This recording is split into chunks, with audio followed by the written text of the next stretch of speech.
Kulbir? And so when we study entrepreneurial ecosystem, we try to decentralize the individual based research, and that individual is entrepreneur, right? Even though in entrepreneurial ecosystem studies that entrepreneur or individual is at the center, but there are many other stakeholders. So my question is, does the effectuation principle apply to all the stakeholders in some sense or other? Second part of the question is, if yes, as a part of some organization in the ecosystem, which is trying to build that ecosystem, how I can apply these principles to different stakeholders so that they act in a way that goals are synchronized, not the common goals. I don't want to make the common goals because all stakeholders cannot have the same goal, but the goals should be synchronized.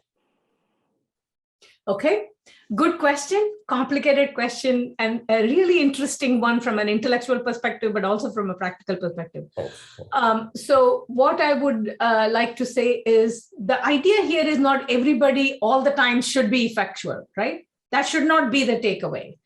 Effectuation is excellent in the face of an unpredictable future. But if you have built a new product and you have a real market with paying customers and it's growing, it is useful to take the money, to scale, to get causal very quickly. So I want you to think about the 4 things that I told you, right? Persistence and perseverance and adaptation and planning and analysis and co-creation. All 4 toolboxes should be useful for all entrepreneurs. It is just that effectuation is the only game in town when it comes to dealing with a truly unpredictable future, right? So you want early stage entrepreneurs to be effectual. So you want to provide training for them. You can also build incubators and accelerators and things like that that encourage this, but you want to teach them the whole toolbox. Not only, even in my own classes, I try to teach the people to navigate the entire prediction control space, not only effectuation, because you need to understand what to do when. That is part of the thing, right? So it's not only effectuation, it is just that effectuation is the only game in town under unpredictability. So you definitely want to teach that to everybody. But also you want to think about the role of different stakeholders at different points in time. Like I said, if a customer has already placed an order at a price and a quantity that makes it profitable for you, then you have to execute on that. Now you have a clear goal, right? So you have to be able to do that. So not everybody has to be effectual, and even effectual entrepreneurs don't need to be effectual all the time. So you do want to think about that. Having said that, it is still useful to educate everybody in the ecosystem about effectuation. Why? Because 99% of their entire training and understanding about entrepreneurship comes from this prediction, the investment industry hype, the Silicon Valley hype. So people don't see that there is another method that is actually what expert entrepreneurs do. So I give this analogy usually of the scientific method, and I called effectual entrepreneurship the entrepreneurial method, right? The way we built a society capable of science and technology is we educate everybody from like 3rd grade, 5th grade on. Everybody learns science, right? Most of those people are not going to become scientists, but everybody is educated, so they understand how to think scientifically. You understand how to act entrepreneurially when you learn effectuation. You understand why is it that these people are learning these lessons. So if everybody in the ecosystem knows about it, is trained in it, and understands it, now they can use the predictive toolbox, but they also have this other toolbox. So that's the first thing I want to tell you. The second thing is, we overemphasize goals as something that we can choose and get on the same page on. One of the things we have to know is goals evolve too, right, through the process. So you want to think about it as some kind of orchestra of goals. So it's not necessarily that everybody has to sort of synchronize, but you want to think about goals as if there are conflicts, you want to resolve it. So you don't want jarring music. They have to sing together, but people can change, right? We can improvise. We know a lot about improvisational music in India, right? So you say something, I say something, I suddenly change the raga, and you can come into that raga from the raga that we were singing before. And so you have to think about it in a processual way, right? Like a process. So goals are something that are always being shaped and reshaped and changing over time. And how we do that is a practical issue. But the fact that sometimes goals change is something people have to get comfortable with, because not all goals are always clear or worth achieving. And sometimes in our anxiety to meet this particular milestone or this particular goal, very often we miss a whole bunch of other opportunities that are out there. So the goal issue has a whole other set of things that we need to educate on. But with regard to effectuation, I want to tell you that definitely we have to train entrepreneurs, but we actually also need to educate the entire ecosystem on non-predictive ways of thinking, on ways of co-creating futures through what I call non-predictive control or effectual control.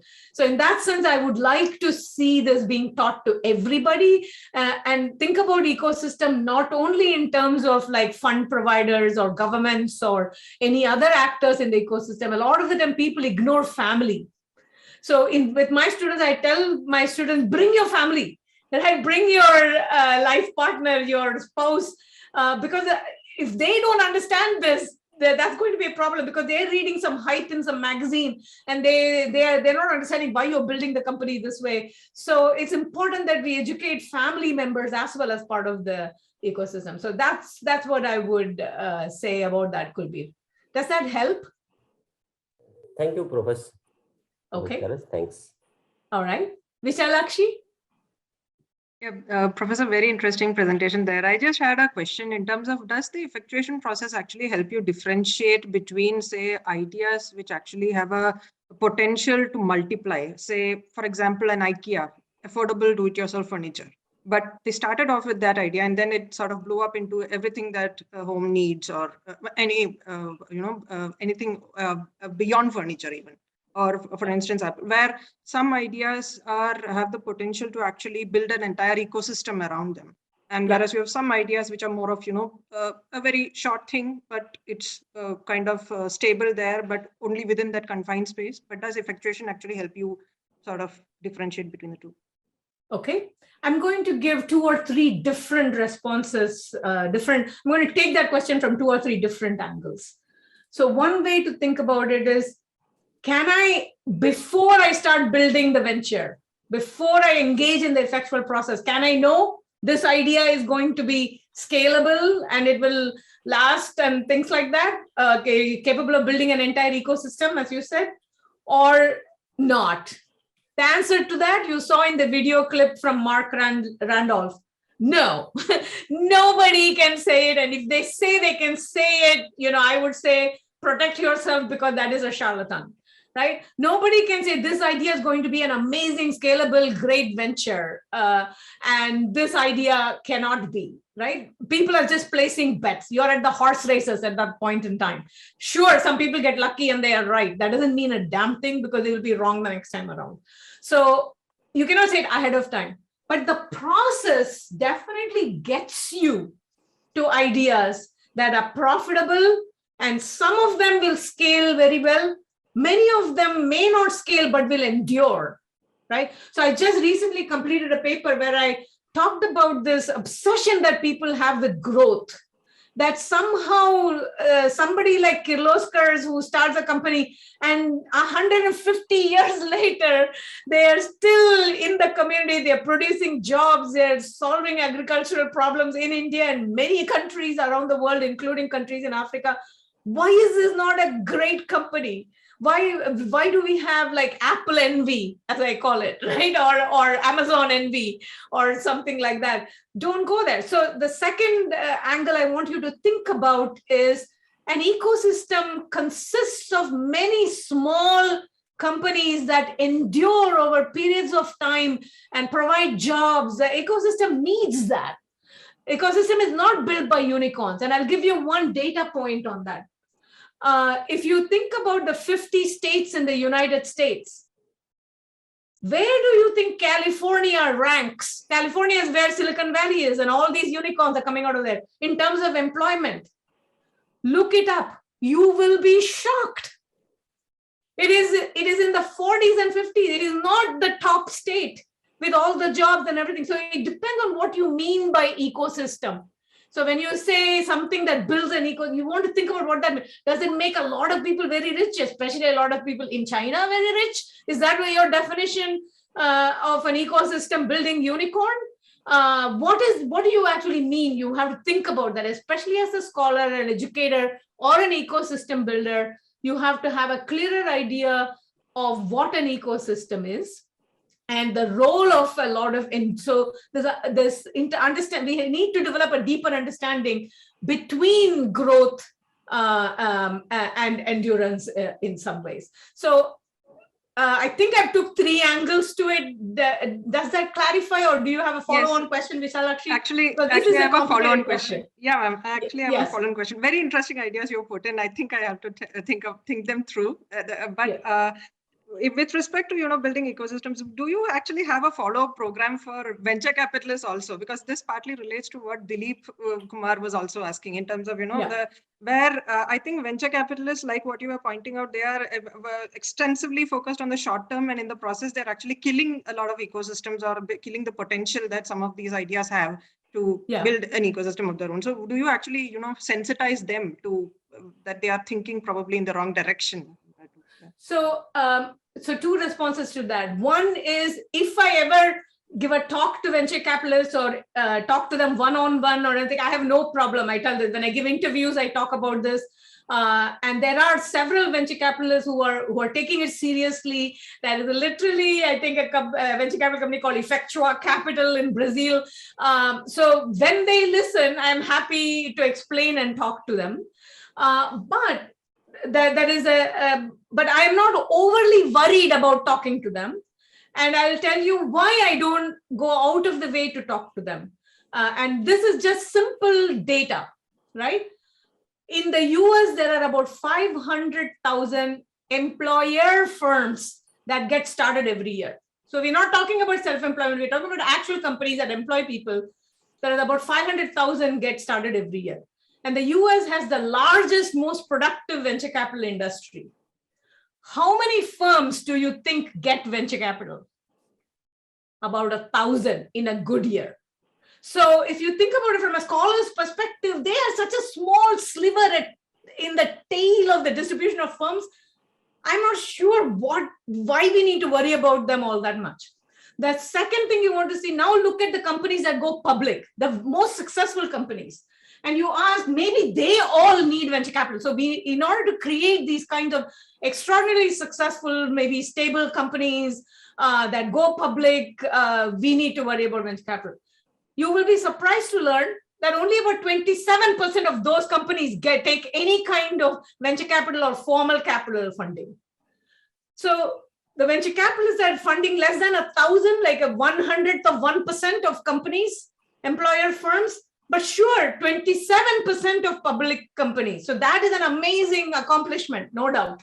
But still, you have to ask yourself, where is the other 70% of their companies that are going public, that are doing extraordinary? Where are they getting their funding from? Not venture capital, right?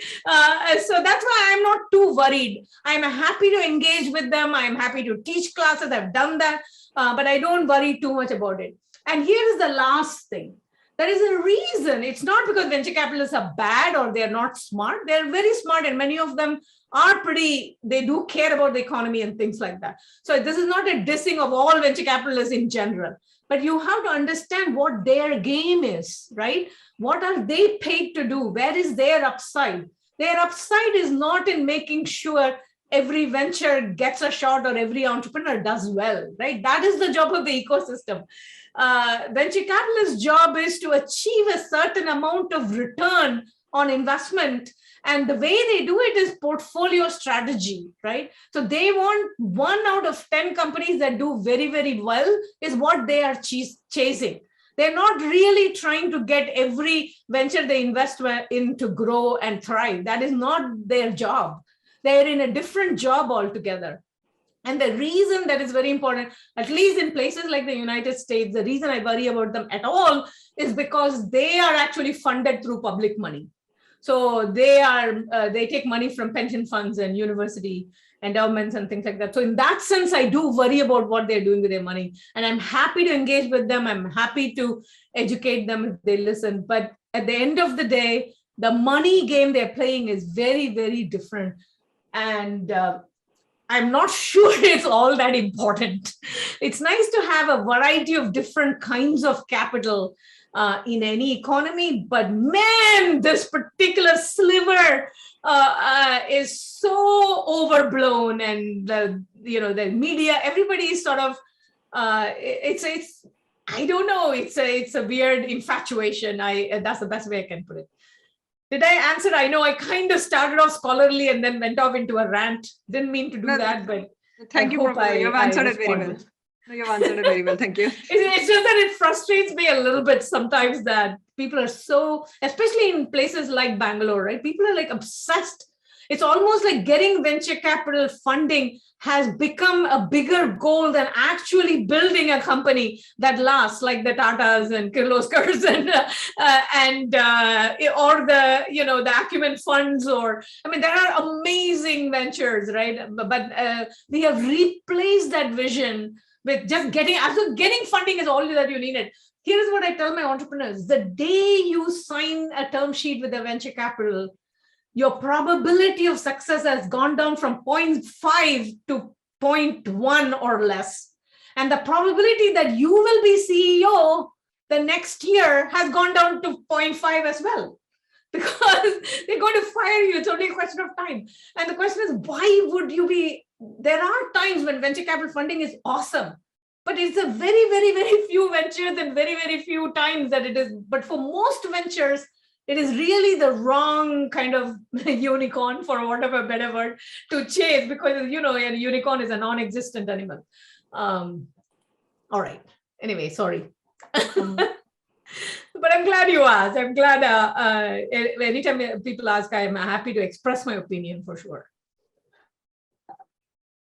Thank you, ma'am. We have some of the questions from our research. Arushi, did you say ma'am again? 200. Sorry, Right. sorry, Professor Saras. Yeah. Some of the questions we have from our research scholars.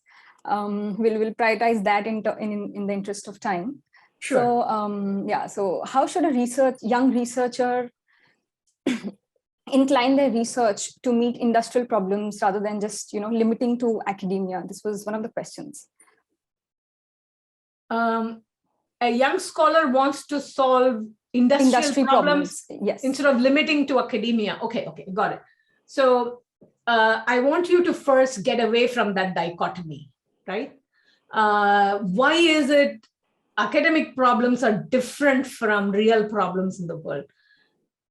There are levels, right, of every problem can be solved in multiple levels. So when you think about the history of science, right, one of the absolute classic cases is Snow's discovering the cause of cholera, right? Nobody can say that is academic, or rather, nobody can say it is somehow industrial or practical, but not academic, right? There is a reason anybody who goes through the history of science course will study Snow on cholera, right? So you want to think about the kind of research you want to do has to have both some relevance and importance to you personally and for the world, and you have to study it in an academic way, because the academic eye gives you some special views of your problem that just seeing it only as a practical problem does not give you.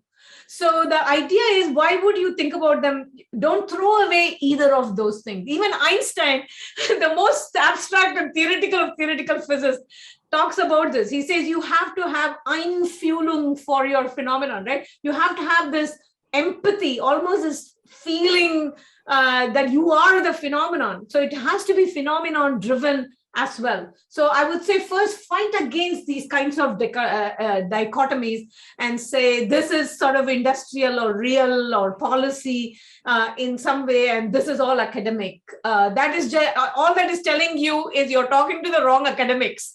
Good academics are going to want to do important things in a rigorous way.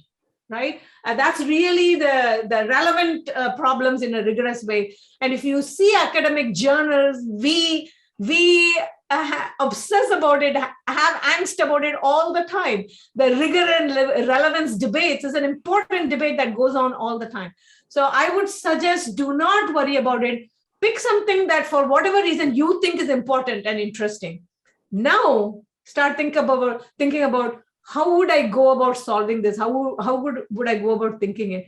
And start using a rigorous scientific academic approach or even a philosophical approach to it. And you're all of a sudden be better equipped to solve the problem, even on a practical basis. So I see it as saying, would you really like separate out sambar and gulab jamun? I mean, like I want both to complete the meal. And so you have to think about them, how to making them work together and not buy into the dichotomy.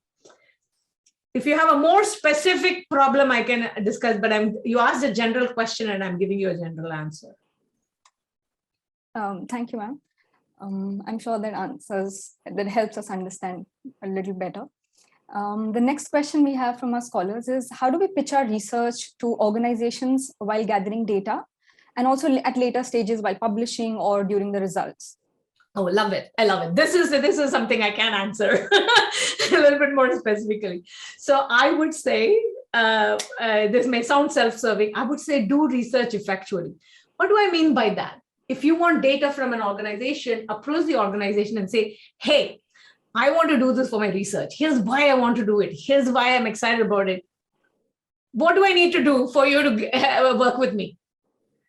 Allow them to tell you. So this is the effectual ask, right? Don't tell them, here is why you should help me. That is how we teach pitching. Do not pitch. Make an effectual ask. Ask them, what do I need to do for you to share your data with me? What do I need to do? So this is what I did with the expert entrepreneurs. What do I need to do? Because there is nothing I can offer you. You are already billionaires. How do I get you to give 2 hours of your time to work your way through a 17-page problem set that I'm going to give you? That's a big ask, actually, right? But the interesting thing is when you ask people, what would it take for you to do this with me? They will tell you. And so I'll give you one specific example. One of my doctorate students wanted to study angel investors. And angel investors, because they are private investors, it's very, very difficult to get any data from them. And they have no reasons to share their data with you. And so he said, I want to study these angel networks. I want them to give me like every quarter, I want them to fill out a survey so I know what they're doing, what is working, what is not. And so we went to them and we said, we have no idea what you guys want.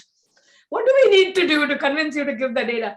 And it was very funny. After several conversations, what they really wanted to do was, because none of them wanted to share the data, they did not know how other angel investors were doing or what were some tricks. I mean, so they were curious about what the other angels were doing. So we said, okay, we know what we are doing. We are good researchers. So what we will do is we'll make sure your data is confidential. But every month we will give you a report that is like a statistical summary of what everybody else is doing. And we will also start sharing over time in terms of best practices and so on. And they were really interested in that. And we said, but the only way we can do this is if you guys like fill out the surveys, right? Every time we send them to you. So you give us data and our job is to process, and then we will bring you back any question. In fact, you can add questions to the survey. We can, and so sometimes that's what it takes. You have to sit down with them and you have to ask them, what do I need to do to get you to do this? And then sometimes they may push back, or they may say, I'll give you this data, but not that data. And so you have to go through this process of getting the thing. The same is true once you have results and you want to publish. So people have this magic paper theory, right? I have this amazing data, I have these findings. and I'm going to write this brilliant paper, and then I'm going to like win the Nobel Prize or whatever, get tenure. Even Einstein didn't get to do that, right? That's not how it works. How it works is for you to become part of the academic community in some way. So attend conferences, volunteer to write reviews, work with other people on their research. It may or may not be interesting to you. And slowly you start building a community of people, and you get to do other things, right? And you get to present your results, and then people will ask you questions, they'll push back, and you will rewrite, and you'll maybe do some more analysis. It's the whole thing is like this co-created process. It's truly is not a process of doing some brilliant piece of work and then winning the lottery. Maybe some people can do that. I don't know if you know George Akerlof, who won the Nobel Prize for his work on market for lemons. His paper, the paper that won the Nobel Prize, nobody would publish it except the Indian Statistical Institute at that time, right? None of the world class. And then he went on to it. So the idea is you work with whoever wants to work with you, and you co-create it. So research is much more an entrepreneurial process than you might think. And to go back to Einstein, the reason people started taking Einstein seriously was somebody wanted to disprove him, Arthur Eddington. And he was the one who tried to make the actual observation of what happened to Mercury to show the thing. So there's even geniuses are not seen early on. I mean, we're getting better at that because we invest in people who are already doing good work and sort of grow them through the system. So we don't have to like worry about genius in the first place. But as a young scholar, you want to do this. If you think that problem is important, lean into it, talk to people. What do I need to do? And be willing to kind of do the things they want to do wherever it is possible to do. But do the same thing in the publication. Become a part of the academic community. Volunteer to do things, and people know you, and then people will guide you through the process. Sometimes journal editors will sit down and talk with you what you need to do to write the paper better. In conferences, people will give you ways to do that. So you have to just get engaged and start co-creating with people. That's the only way to do it. Yeah, how can effectuation logic be applied for disaster management situations? And are there any studies on effectuation and entrepreneurship during disaster situations? Yeah, absolutely. Absolutely. In fact, we did a special issue that came out, I believe, like in Jan 2020, where there is a paper by Nelson and Lima, sorry, not Ed Milson is his first name, Nelson and Lima, where they literally studied the earthquake in Rio in Brazil. And so they develop effectuation. There have been other studies of looking at effectuation in a variety of different settings, but that one is directly a disaster setting if you want to take a look. So it's Nelson and Lima, Small Business Economics, and I think it's Jan 2020 issue. Okay. Thank and you. It's a special issue of effectuation. So every paper in that issue is studying effectuation in a different setting. Yeah. So all the principles of effectuation apply during disaster, or they need modifications during the disaster? Yeah, they definitely, it's not that they need modification. There's modification, but there are also additions, how they work with some other things. All of that is there in the paper. So the paper also talks about social bricolage. It talks about, so you will see it is taking effectuation and applying it in the disaster, showing what is happening and how we can change our ideas, but also how we can mix and match, right? Thank you. Just think about it, right? The moment you take away resources, like in a disaster, everything goes very quickly. You have to sort of make do with what you have. You can call that bricolage or jugaad or something. But you also have to work with people, right? You have to work, everybody has to come in and pitch in, and we have to co-create your way out of it. And so you can see that the effectuation principles would actually be very useful in any kind of, not just disaster, but any kind of difficult circumstances in life. Yeah. Yeah. Okay.